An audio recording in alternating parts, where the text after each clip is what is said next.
Всем доброй ночи. Итак, друзья мои, этот мир материален, и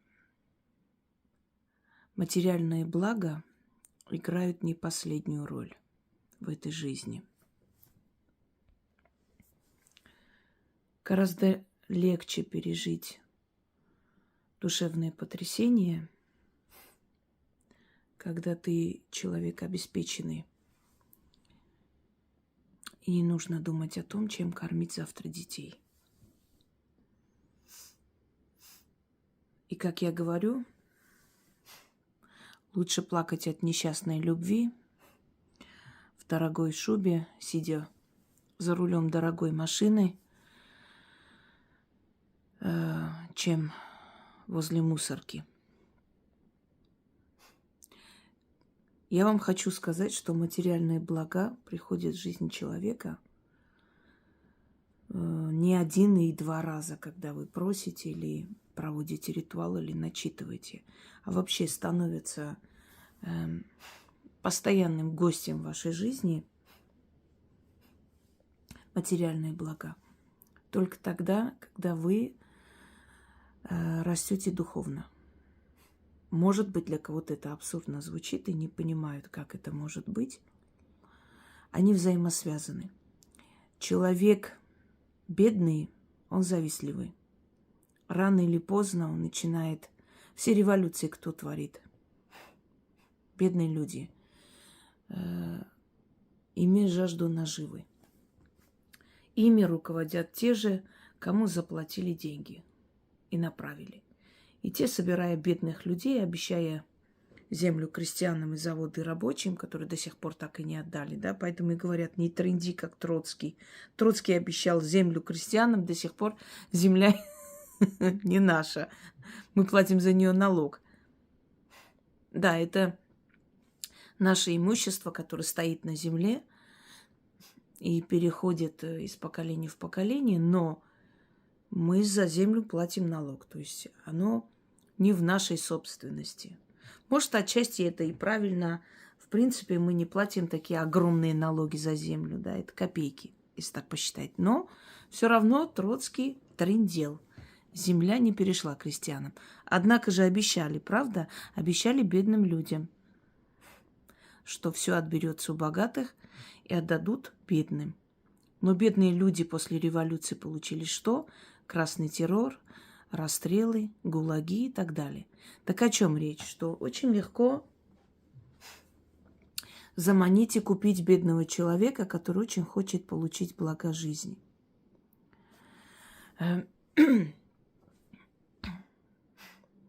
Отсюда вывод, что бедный человек легко продается.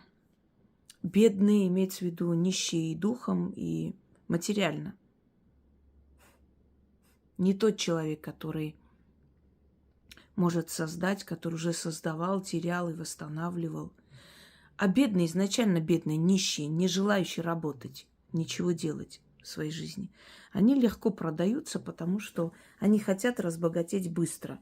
Такие люди готовы и родину продать, и родных продать, и все что угодно продать, лишь бы без каких-либо усилий подняться в этой жизни.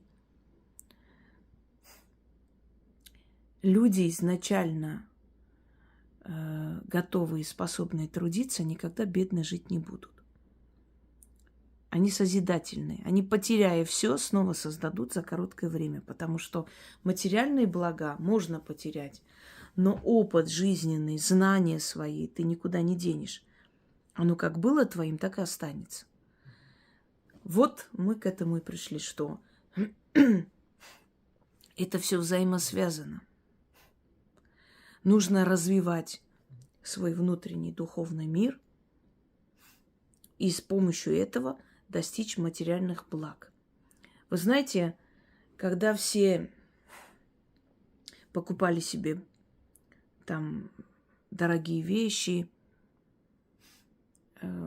ездили куда-то отдыхать, я все заработанные деньги тратила на книги с юных лет.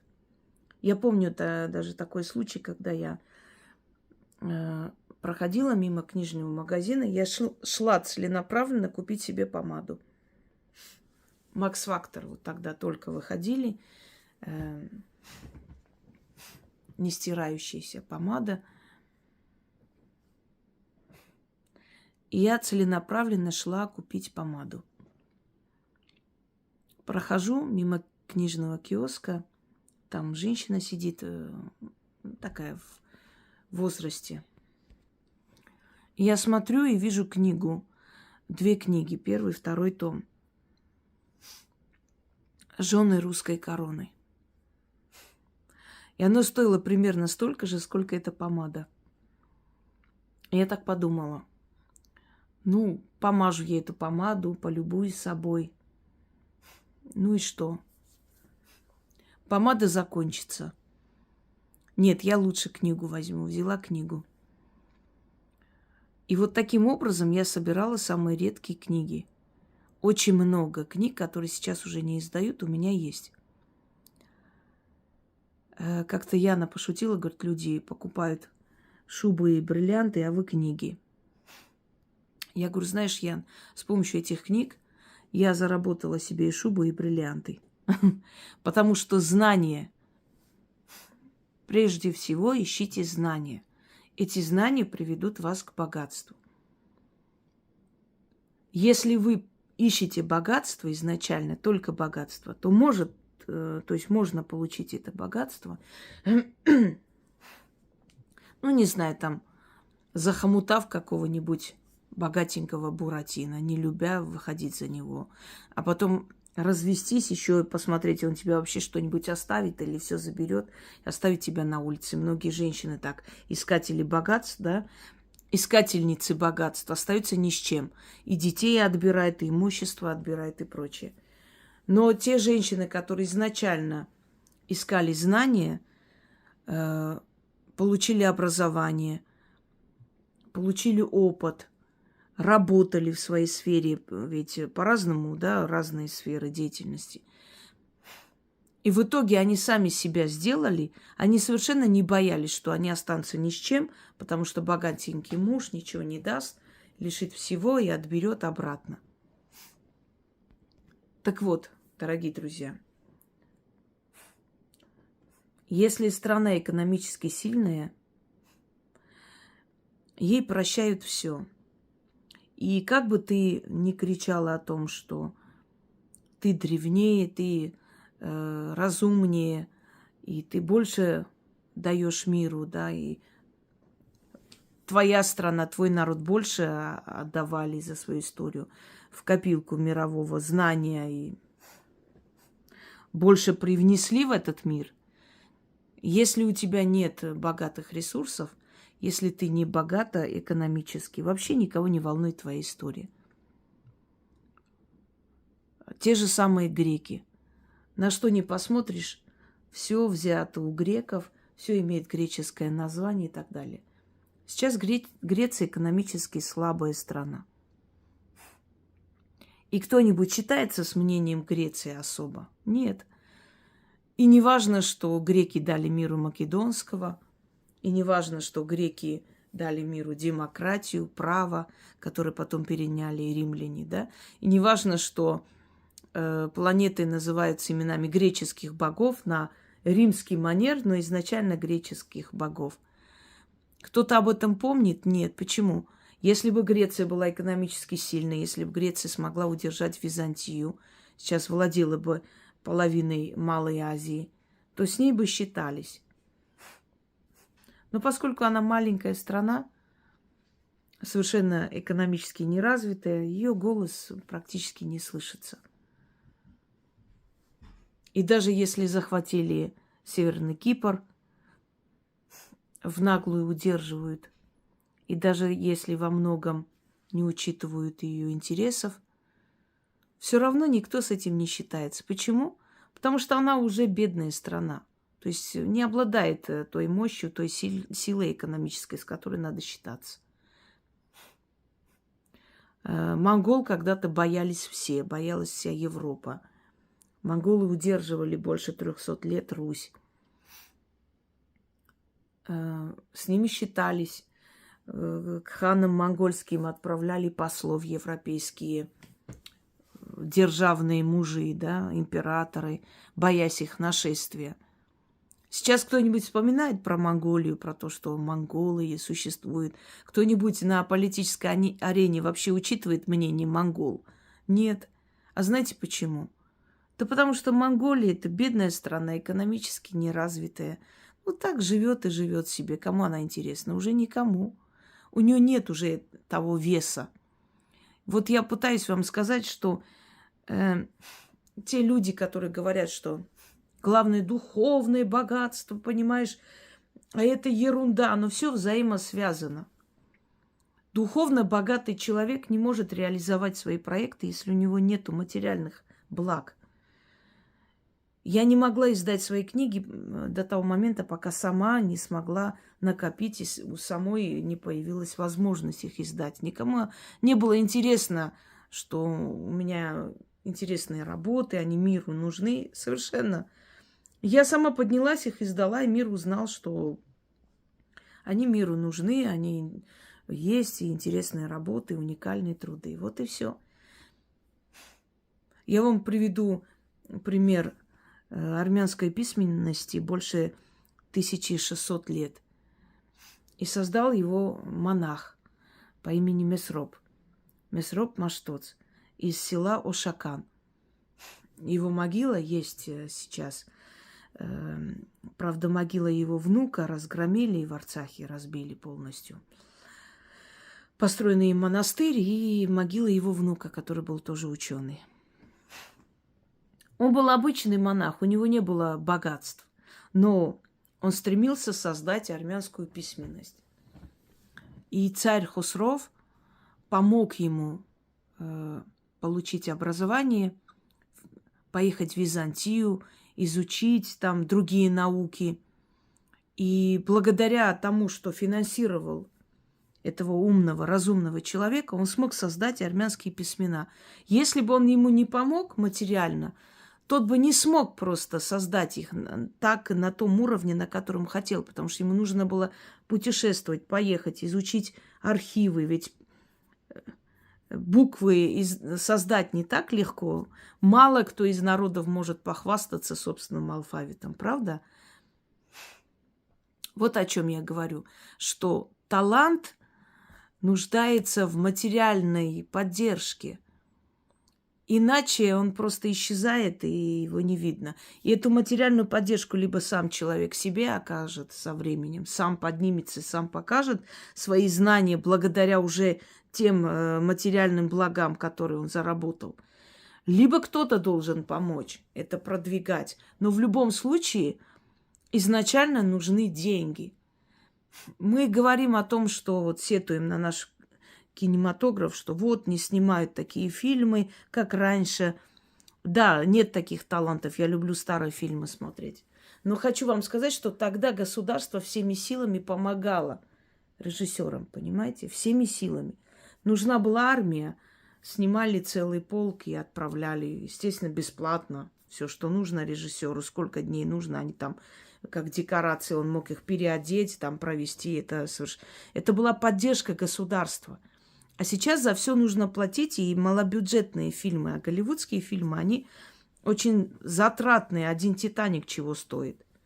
Они потом зарабатывают на этом, естественно. Но изначально нужно вложиться, изначально нужны деньги. Ты не можешь малыми средствами создать замечательный, великолепный фильм в наш век. Это огромные затраты. То есть, видите, без материальных благ духовное не продвигается вперед. И без духовного материальное не продвигается вперед. Почему? Потому что, например, у человека есть голос, да, хороший голос. Вот его заметили продюсеры, раскрутили, через него деньги зарабатывают. Ну и он, естественно, разбогател. Вот у него появились деньги, у его семьи появились деньги, у жены, у детей деньги появились. И что они делают первым делом? Они что, показывают, какие замечательные книги приобрели, какие-то исторические места смогли посетить благодаря тому, что у них материальный, то есть достаток стал выше, чем раньше. Нет, они показывают свои брендовые часы, трусы какие купили, какие туфли купили и так далее. Понимаете? Потому что у них материальное пошло вперед, но духовное не развивается, внутри нету. И как только у этого человека голос сядет, или он перестанет, не сумеет дальше заработать своим голосом, это все исчезнет, потому что подкрепления, основы нет. А если бы у них была духовность внутренняя, они бы правильно вложили эти деньги, они бы правильно показали свое богатство, они бы знали, как это развивать дальше и так далее. Нет духовности без материальной подпитки, и нету материальности без духовной. И один, и второй, то есть фундамент может рухнуть, понимаете, без подмоги. Они друг друга поддерживают. Ну, точно так же, как если человек болеет, каким бы он ни был там разумным, умным, талантливым, но если у него постоянные боли, если он тяжело передвигается, если он борется со смертельной болезнью, то он не в состоянии вот свой талант и всю свою красоту души показать. Ему не до этого, ему больно, ему плохо. У него должно быть здоровье. Вот здоровое тело ведет вперед здоровый дух, да, душевное состояние. Я не имею в виду, у нас у всех есть какой-то недуг. Я имею в виду, что сначала он должен перебороть, вернуть себя к жизни, а потом уже показать себя во всей красе. Все взаимосвязано. Итак, хочу подарить вам ритуал. Очень такой простой и быстрый. Мы с вами уже подобный ритуал я вам дарила, яблоко Малании. Ну вот, хочу подарить вот такого же типа работу, который быстро поможет вам, как бы сказать, убрать безденежье. Но я вам уже говорила, что денежная сила, денежный эгрегор любит подпитки. Его надо постоянно повторять, делать различные работы, чтобы у вас были материальные блага. Ритуалы это или заговоры это. В любом случае, ритуалы, они как бы на дольше рассчитаны, да, на более сильный результат. Заговоры на вот сейчас, вот, чтобы получить. Почему я вам дарю много работ, связанных с материальными благами? Потому что, еще раз объясняю вам, друзья мои, для всего, то есть для всего нужны деньги. Кто-то болеет дома, чтобы вылечить, нужны деньги. Купить дом молодым, когда жените своих детей, нужны деньги. Чтобы женить их, нужны деньги. Чтобы подарок дарить, нужны деньги. Чтобы свадьбу сыграть, нужны деньги. На все нужны деньги. И можно, конечно, быть очень духовно богатыми, но когда тебе нечем кормить завтра ребенка, ты ненавидишь весь мир. Согласны? Тут уже не до духовности уже. Вам не нужен алтарь в этом случае, потому что это просто заговор. Почему я люблю подготавливать алтарь? Во-первых, потому что у меня есть уважение к силам, и у вас должно быть. Во-вторых, потому что силы денежные, духи денежные и духи богатства, они любят атрибуты богатства, атрибуты достатка. Они приходят в дом, где есть атрибуты достатка. Они притягиваются к ним. Я знаю, что после того, как люди начали изучать мой канал, делать мои работы, стали моими зрителями, у многих появилось огромное количество украшений. И даже если они раньше не носили, особо не обращали на это внимание, они начали на это обращать внимание, и эти украшения начали появляться все больше и больше и больше, то есть приходить в их жизнь, потому что они поняли, что это нужно. Во-первых, многие мастера, которые сегодня есть и сегодня как бы успешно продают свои изделия, через много лет этих людей не будет, к сожалению. Многие из них уже пожилые люди. И, следовательно, ваши украшения, они будут в единственном экземпляре, можно сказать. Необычные и редкие работы, да? Во-вторых, вы это все оставите своим детям. Золото это или серебро это драгоценный металл, драгоценные камни. Это и ваша защита, это и родовая сила, которая чем дальше, тем больше и сильнее как бы передается через поколение в поколение вашим детям и внукам. Потом, в конце концов, это капитал для трудных ситуаций, хотя не нацеливайтесь на это. Никогда не нужно ничего продавать. Лучше взять в кредит, лучше взять в долг, чем что-то продать, потому что стоит что-то продать, и следом будет идти, и все будет уходить. Как с молотка. Это уже не раз я вам говорила и объясняла. Так вот вы, например, работаете в торговле или на себя работаете, или как-то вот вам кажется, что вот как-то вот денежная сила ослабла в вашей жизни.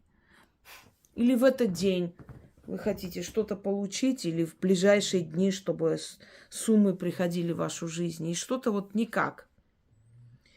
Для чего вообще используется в магии еда, на которой начитывается, да, вода, там, вино, соки и прочее.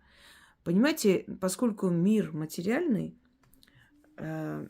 и вот, например, яблоко раздора, если помните, ведь начитывать на яблоко и оставлять где-то, вы же не врагам отдаете, но вы делаете символический жест, вы отдаете в мир духов.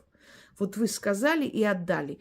И любой продукт или украшение и прочее, то есть материальное нечто, что можно потрогать, пощупать и почувствовать, оно является посредником, предметом-посредником или продуктом-посредником, в конце концов. То есть вы осеняете вот этими словами, усиливаете, вы передаете эти слова вот этому вот продукту или этому предмету, и отправляете эти слова в мир духов, в тонкий план. И там все происходит, то, что вы сказали. Чтобы понять, о чем я говорю, откройте мою лекцию «Ключ, замок, язык». Там полностью объясняется, вот, как составляется заговор, почему, что и каким образом она срабатывает и прочее, чтобы не тратить время. Итак, берете яблоко, ну, например, вот такое вот красивое, хорошее красное яблоко. Аппетитное. И это я просто помыла и пока еще не высохло. И начитывайте 7 раз. Здесь есть призыв к духам богатства. Если помните, я об этом уже рассказывала, что один злой колдун наслал на целое царство бедность, разрушение, засуху, на царство, которое когда-то было очень богатым. И мудрец посоветовал царю задобрить духов богатства и призвать их, и попросить о помощи. И когда царь это сделал, его царство опять стало богатым и то есть счастливым. Поскольку старик сказал, что те, которые призывают этих духов, те, которые называют их имена, обязательно возвращают в свою жизнь достаток. А если его вообще нет, этого достатка, то призывают этот достаток. Вот, друзья мои, вы пошли на работу, вы торгуете, продаете и так далее. Взяли яблоко с собой. Или начитали перед... То есть дело в том, что когда вы начитываете, в течение 3 часов вы должны съесть это яблоко. Вы не должны резать, вы должны откусить. Вы не должны ни с кем делиться. Любое яблоко, белое, там, яблоко красное, желтое, какое угодно. Делиться вы не должны ни с кем. Поэтому учтите, что если вам будет неудобно, и вы с кем-то поделитесь, разрежете, заговор не получится. Начитали 7 раз, яблоко съели и пошли по своим делам. Или во время перерыва, неважно. И после этого вам некогда будет присесть, потому что будет огромное количество народу. Вот те, которые то есть работают на себя, у которых есть магазины, и которые с коллегами смотрят мой канал вместе, знают о моем канале, то есть не скрывают друг у друга, что они начитывают, и у них все хорошо, у них много продаж. Вот берите своим девочкам, которые там работают, по одной яблоке, дайте этот заговор, начитайте и дружно съешьте. И весь день вам некогда будет присесть. Это учитывайте, потому что оно тянет деньги. Итак, заговор следующий. Ой, извиняюсь.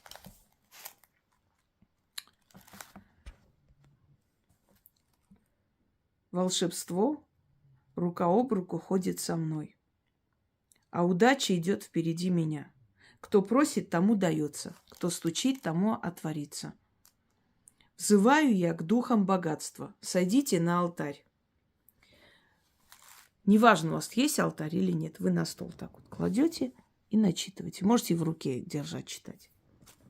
Рухан, Нарон, Адикал, Арты, Стин, Дак, Атан. Яблоко благословите, денежный дух в него вселите. Где денежный дух, туда и деньги идут. Яблоко съедаю, духом денежным себя осеняю. От духов богатства деньги получаю. На эти деньги злато и серебро, и всякое добро себе покупаю. И другим помогаю. Заклинаю, заклинаю, заклинаю. Еще раз. Волшебство рука об руку ходит со мной, а удача идет впереди меня. Кто просит, тому дается. Кто стучит, тому отворится. Взываю я к духам богатства. Сойдите на алтарь. Рухан, Нарон, Адикал, Арты, Стин, Дак, Атан. Яблоко благословите, денежный дух в него вселите. Где денежный дух, туда и деньги идут. Яблоко съедаю, духом денежным себя осеняю. От духов богатства деньги получаю. На эти деньги злато и серебро, и всякое добро себе покупаю. И другим помогаю. Заклинаю, заклинаю, заклинаю. Волшебство рука об руку ходит со мной, а удача идет впереди меня. Кто просит, тому дается. Кто стучит, тому отворится. Взываю я к духам богатства. Сойдите на алтарь. Рухан, Нарон, Адикал, Арты, Стин, Дак, Атан. Яблоко благословите, денежный дух в него вселите. Где денежный дух, туда и деньги идут. Яблоко съедаю, духом денежным себя осеняю. От духов богатства деньги получаю. На эти деньги злато и серебро, и всякое добро себе покупаю. И другим помогаю. Заклинаю, заклинаю, заклинаю. Волшебство рука об руку ходит со мной, а удача идет впереди меня. Кто просит, тому дается. Кто стучит, тому отворится. Взываю я к духам богатства. Сойдите на алтарь. Рухан, Нарон, Адикал, Арты, Стин, Дак, Атан. Яблоко благословите, денежный дух в него вселите. Где денежный дух, туда и деньги идут. Яблоко съедаю, духом денежным себя осеняю. От духов богатства деньги получаю. На эти деньги злато и серебро, и всякое добро себе покупаю. И другим помогаю. Заклинаю, заклинаю, заклинаю. Не помню, сколько раз прочитала, надо 7 раз. После чего это яблоко в течение 3 часов надо съесть. Можете сразу съесть. И, этот заговор можете делать каждый день.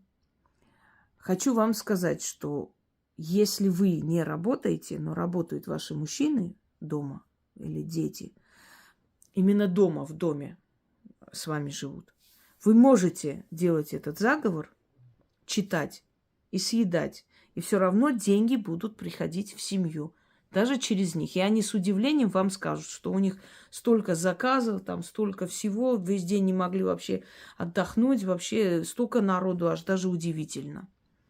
Лучше, конечно, делать посильнее ритуалы, но это заговор, он как бы легкий, простой, но он может сработать сильнее любого ритуала. Кому какой подойдет, собственно говоря. Всем удачи, а я пошла кушать яблоко. Потому что его надо съесть. И мне надо, только мне. Всем всего хорошего.